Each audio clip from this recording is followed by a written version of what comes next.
Hi everyone, welcome to iThrive Ideas. Today we're going to talk about charitable giving. Let's break it down into 3 sections. The when. As far as when to give, you have to coordinate with your personal financial plan and make sure you can afford it. Even though you get a tax deduction, it still does cost you something. As far as the what, the 2 most common things are cash or securities. Cash would be writing a check directly to charity.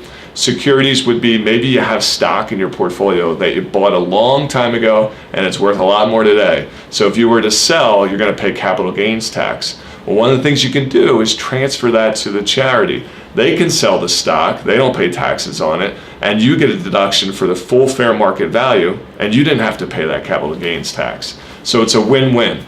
A couple things to know in that space is that there are some limits on how much you can deduct on your tax return. If you give cash, it's 50% of your adjusted gross income. If you give securities, it's 30% of your adjusted gross income.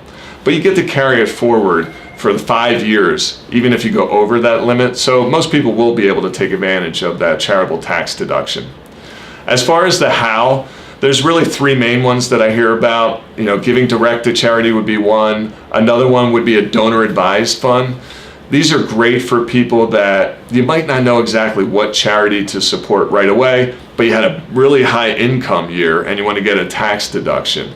So you can make a contribution of securities, which we just talked about and we would prefer you do, to the donor advised fund. And then that money sits there, and then you make grant requests and you ask the donor advised fund when you're ready to disperse money out to charities of your choice.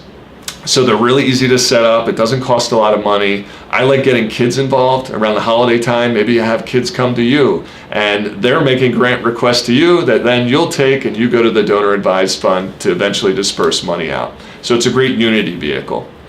The last way would be charitable trust. There are remainder trust and there are lead trust.